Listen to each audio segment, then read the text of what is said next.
Okay, Shalom, all praise be to Yahweh Bashimi Awashai by Hashem Rakakwadash. Double honors to our apostles at Great Millstone that rule with honor and diligence, and honors to you brothers out there pushing this truth for the elect's sake, you know, through sincerity and love, man. Honest to you sisters out there that support your husbands in the truth and that support the truth and believe in these words wholeheartedly. You know, yeah, this is just a little testimony, man, on how things are moving so fast. You should be watching everything, everything. The time of being complacent, not knowing what's going on. I was, I didn't see it. Those days are over, man. Because eventually, what's gonna come down to is one day a brother is gonna tell you something that could save your life. And if you're not watching, if you're not being vigilant and watching, you could miss it. Happened to me today. Hold on a second. Yeah, well, I'm back. Let me check and see. Yeah, I'm back. Yeah, today, I started feeling sick in my body. This is a testimony that happened to me earlier today, just a few hours ago, maybe. I started feeling sick in my body. I started feeling weak. Started, sweating, spitting out cold. My chest started feeling tight. Started feeling like pain in my lung area. And all day I had been talking back and forth with the. Now it just hit out of nowhere. I had been feeling a little crazy. You know what I'm saying? I had a cold. I was sniffling during the night, but I slept well last night. And I woke up this morning feeling good. And I was talking back and forth on the chat with the brothers. And was just seeing the barrage of news. I'm on like it has to be like six chats, six chats with different brothers, So, I try to be consistent as much as possible because there's a lot of good information coming out. And brothers are putting up information that can save your life, man. Now, um, I started feeling sick, and earlier I remember I was reading an article that a brother posted, and he said the article said, yeah, copper is is the best way to kill viruses. It should be everywhere. And I remembered that I had a copper cistern that I had bought, you know, earlier. Let me see if I can find it. Hold on, just a second.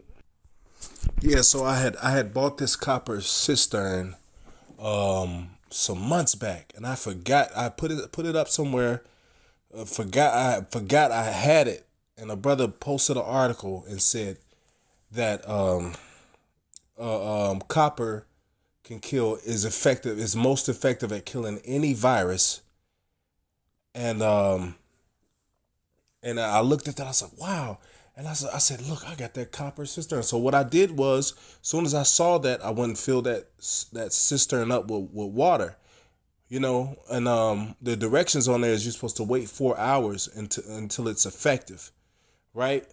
So I sat down at the computer and I was, looking at videos, scrolling through, looking at the brothers online, looking at all this stuff that's going on in the world, and I was still dealing with that, you know, feeling like it was starting to get hard for me to breathe. My lungs felt like they had weight on them. I mean, no shit. My nose was running. I didn't have no fever. You know what I'm saying? I don't remember. I don't know if I had a fever or not. I didn't feel hot.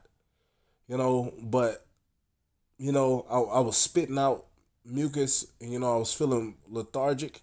So I went. The first thing I did was I was like, well, let me go send a prayer request for the brothers, to send a prayer up for me, because prayer works. It's most effective when you're praying with somebody else. Two or three witness. Two or three gathered in the Lord's name. So I usually what I do is I'll send out if I'm feeling sick, I'm gonna send out a text. But I was feeling sick and I went to open my phone from unlock, and how you have that emergency. I accidentally hit the 911 call. Now when I called 911, usually when you call 911, there's a person comes on the line. It's like 911, a dispatch person, right? When I hit 911 on accident, I'm thinking, I open up the phone, I just hear a woman start talking. So I look down and it said 911 SOS on my phone. And it was a prompter. It was not a person. It was a prompter. And that's the first time that ever happened that I know of, right? First time that ever happened. So this prompter said, yeah, if you're having problems, don't come in. It said just stay on the line, and eventually we'll send a police unit to that area to patrol, and then after that it said we're gonna say this in 5 other languages. So if I was having a heart attack, I would have been fucked right there, cause that shit took about a good 6 minutes. This is what times we living in, y'all. I read an article the other day. The police are only answering murder or big crimes. So if a woman gets raped, you're not gonna be able to call nobody. What you gonna? They not gonna come to save you. That's how bad it is out here. So I hung up and I was finna go put the prayer request in, and then 911 called me back like, "Hello, this is 911. Is everything okay?" I never had 911 call me back. Never happened. I was like, yeah, you know what? Yeah, it's okay. It was an accident. They said, okay. And so after that, I hung up with them, and then an ambulance called me. It was like, hello, is everything okay? And I told them, I was like, no, I accidentally called 911 on accident, and I hung up, and they called me back, and then you guys called back. Yeah, oh yeah, okay.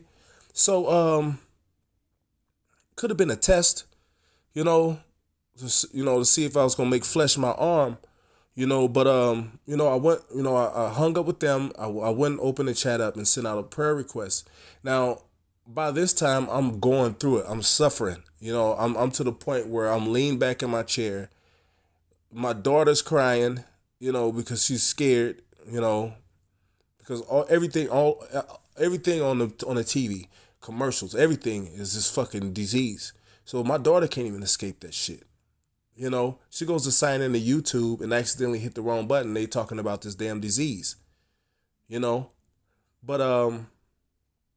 the spirit, I'm suffering. I'm like, waiting for the brothers, and the spirit told me look up, and I looked up and I seen this copper cistern, and I remembered that article that I read earlier, and the spirit told me take a sip of that water out of that cistern, and I opened this up and I took a sip of water out of it, and it was like more of like a nice gulp.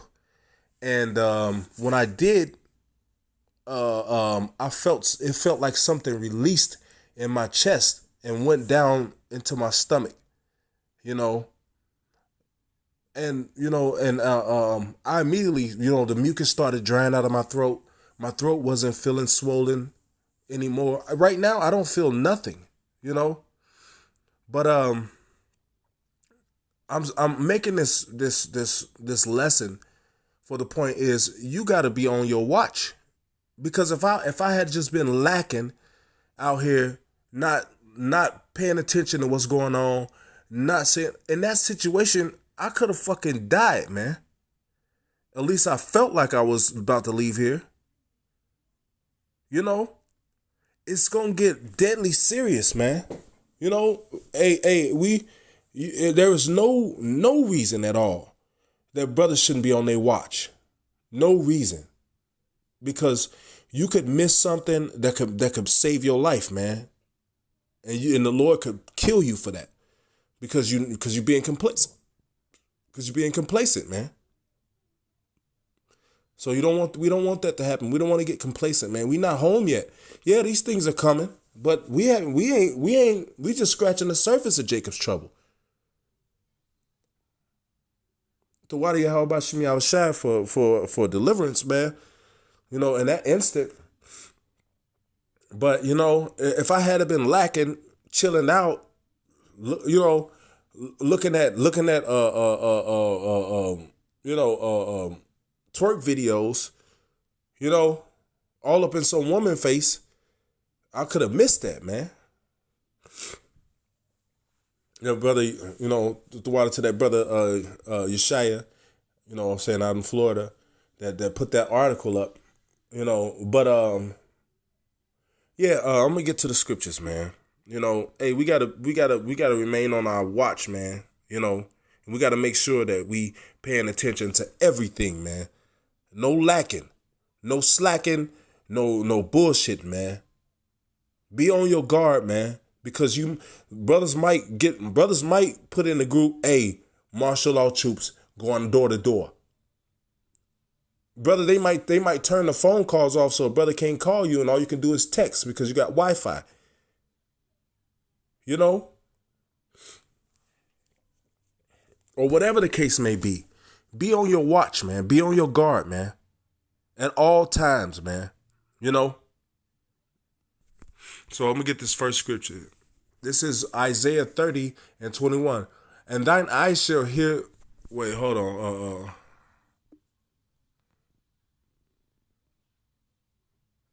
I'm going to start at verse 20. It says, and though the Lord give thee the bread of adversity and the water of affliction, yet shall not thy teachers be removed into a corner anymore. And that was some bread of adversity, man, because I felt like I was going to leave here. My daughter was panicking, you know, freaking out, you know, and in a matter of damn near seconds, that situation turned around, man.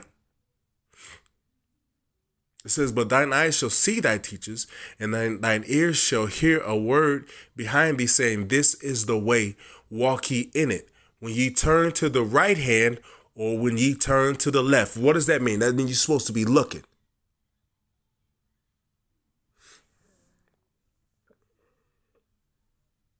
Walk this way, man. Like, hey, be on your watch, man.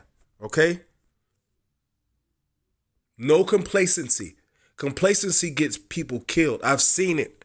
One time when I was in the military, we were coming in and we were supposed to unload our weapons. A man didn't unload a 50 cal. He was getting it off the Humvee, and the guy on the back of the 50 cal dropped it, and it blew his head open like a banana peel. Complacency will get you killed, man. There was nothing but two flaps of skin on both sides of where this man's head was. Because why? He got complacent. He got comfortable. It says, thine eyes shall hear a word behind thee saying, this is the way, walk ye in it. When you turn to the right hand and when you turn to the left, that means you're supposed to be looking around, man. You're supposed to be watching. You're supposed to be vigilant. Okay?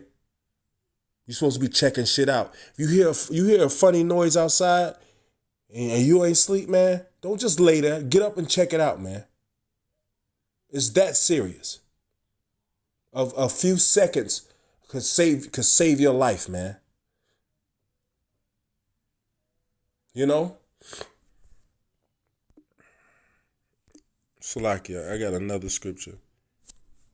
This is Matthew 24:42. Watch therefore, for ye know not what hour your Lord doth come. Verse 43. But know this, that if the good man of the house had known in what watch the thief would come, he would have watched and would not have suffered his house to be broken up. Hey, a brother may put in a group, you know what I'm saying, or try to call you and you don't answer the phone. That not answering the phone shit, that shit is dead, man. That shit is dead, man.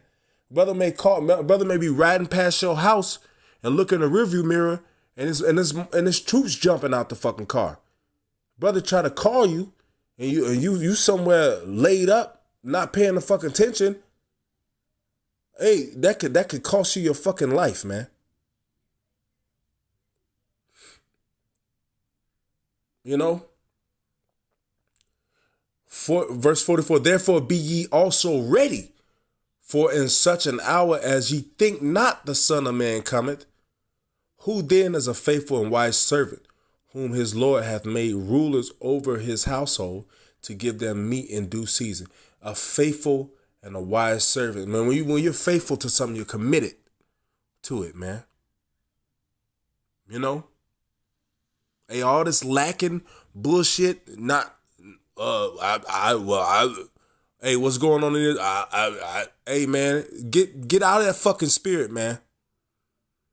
That shit will get you killed, man. I've seen it. I've seen people get killed. Another story. When I was in Iraq, I was on the second gate. A man, this nice looking Iraqi laundry chick used to come in with her baby every morning and go and do laundry at the laundromat. One specific day, she came in with the baby. And the guy at the front gate wasn't looking, and I'm looking like this bitch looks suspicious. So I radio the guy at the front gate. It had to be about 50 yards, 50 to 60, 75 yards, something like that. So I radio, hey, check her. Did you check her? No, I didn't check her. Hey, check her. So the guy went running to check the woman. You know what I'm saying? Because the first thing we do is have you put your hands up on your head and we search you. You know, and then whatever you're carrying, we search it. You know, but this guy, he's joking around with one of the other soldiers. This lady walked. Oh, she just the laundry lady. She come here every day. He runs to go stop the lady, and she explodes a bomb, kills her, the baby, and him, because of complacency. Don't let complacency get you killed, man. You know? And with that, I'm going to give all praise to Yahweh Bashim Yahweh Shai, by Hashem Rakakodash. Double honors to our apostles, a great millstone, honesty brothers out there pushing his word. Shalom.